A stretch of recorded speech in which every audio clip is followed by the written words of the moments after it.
eat real food faster and quicker than going to a fast food joint. You know what that means? It's time to start cooking.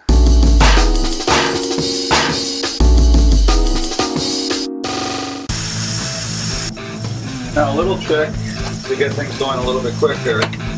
Get your Instant Pot going.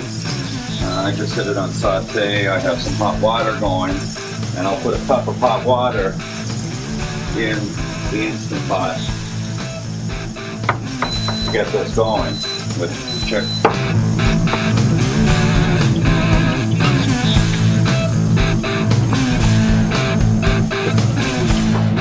Alright, now I got this seasoned. Just get myself some water here. One thing I want to point out with this video, guys, is I'm timing it. And right up here, you saw in some of the other shots, I've got my clock that I just hung with some stuff that I use for Christmas decorations. And we are just past 6, we're about 6:40 right now that I've started. So we will get this chicken in here. Get this to start cooking. Nice basic chicken just to give us some meat for our chicken salad sandwiches and some bones for our bone broth. And we will cook this chicken right now.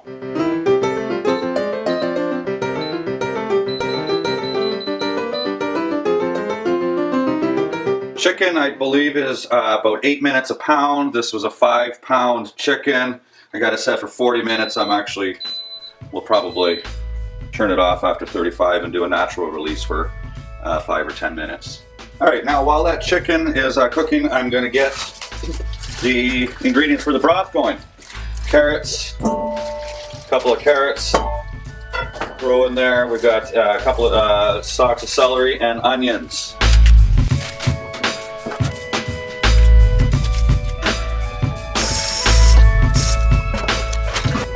Making a basic chicken stock is really simple. I've got another video on my channel on how to make a clear chicken broth with the Instant Pot. I'm not going to get quite as fancy with this recipe here. I want to show you guys a little trick here regarding the Instant Pot while I'm cooking this dish. And that's kind of hard to see, but you know, some of us have problems with that pin that comes up sometimes, and so you can see some steam coming out. All I do is I just lift up and push down really hard, and it triggers that pin, and now that pin is up, and now it's creating pressure.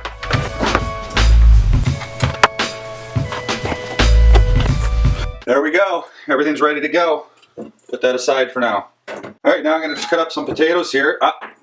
Just let that just beep right now. That's my chicken. And again, I don't need to get delicate with cutting these potatoes up to make mashed potatoes, but the smaller they are, the quicker it's going to cook when I cook them with my chicken broth. Now I bought a 10-pound bag, and I think I cooked or cut up probably a third, close to half of this. So I probably got about 4 pounds of potatoes here for mashed potatoes. Put that aside. Now I'm just going to get some water going to start cooking that pasta. And then I will cut up some potatoes for the potato au gratin. Yummy! Look, the wine's already starting to affect me. I'm putting too much water in.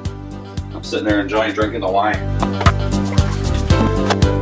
And then now start slicing up some potatoes for the potato au gratin. And I just realized now I didn't proportion any of this stuff up. I really don't know how much I'm going to end up making here, but I figured I'm eating this stuff 2 days, so at least 2 potatoes.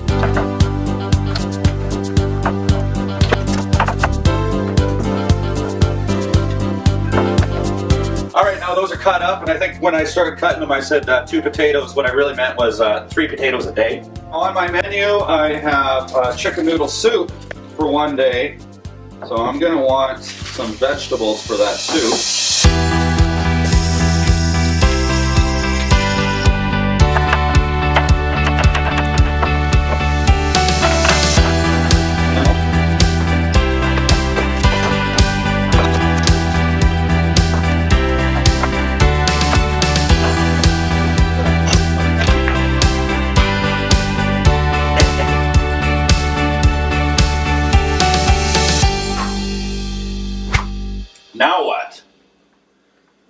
let's get organized.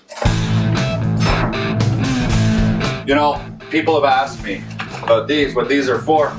Just cutting some onions. My mom bought me these a few years ago for me and my two sisters to work with in the kitchen. And I'll tell you what, they actually work. They seal the eyes. Now, yeah, my eyes are starting to water, but it's already too late. Nonetheless, I feel cool.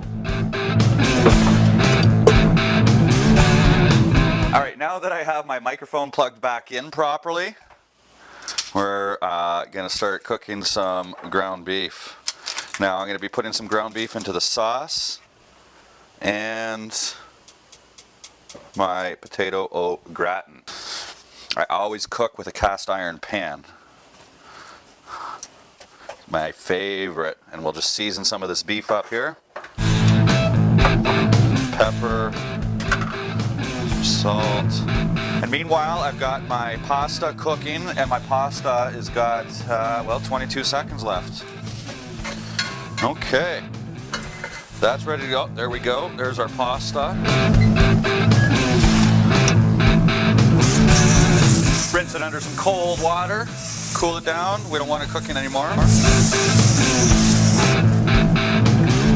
Put some olive oil in my pasta so it don't stick. I remember I worked, I don't know how old I was, 17, 16 years old, 17 years old. And I worked at a fine dining Italian restaurant. We'd all make our pasta early in advance and cool it, put some olive oil on it, and use it.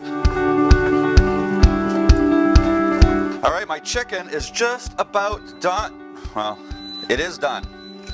And oh, you know what? I remember I said I was gonna let it do a natural pressure release for about 5 minutes. So we'll do that and I'll be back. Our beef is done before our natural pressure release of our chicken. So I'm just gonna drain this.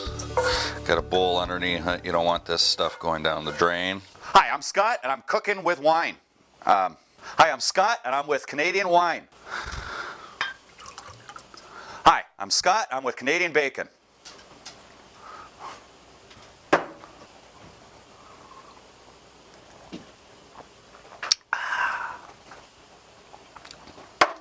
Okay, ready for our chicken. A little bit longer, a couple more minutes. I was just covering a few things up here. And yeah, that pressure is not even close to what it normally is, but we got to figure out how to get this sucker out of here. Yeah, I probably shouldn't be doing this on a video, but I speed up the depressurization by hitting this little knobby here. I don't think Instant Pot will like that very much. There we go, she's dropped. Still got pressure coming out. Wow. I'm gonna keep this water in here for the broth too. Oh, I did put it on the tray. Look at that, the legs just fell off of it. Oh my God, this is amazing. This chicken is phenomenal out of here. I'm gonna take this chicken and go and put it outside. So yeah, this is a little unorthodox, but I've got a challenge to make and I've got a time to beat. So I'm gonna cool this chicken down real quickly. Just throw it on my grill here, cover that up, and then I'm gonna cook the mashed potatoes. And by the time the mashed potatoes are done, that chicken should be good to be able to cut up and make my chicken salad sandwiches and getting the chicken ready for my salad and all that fun stuff. I got them. Calm down. Now I'm gonna take this and I'm gonna roast this right now.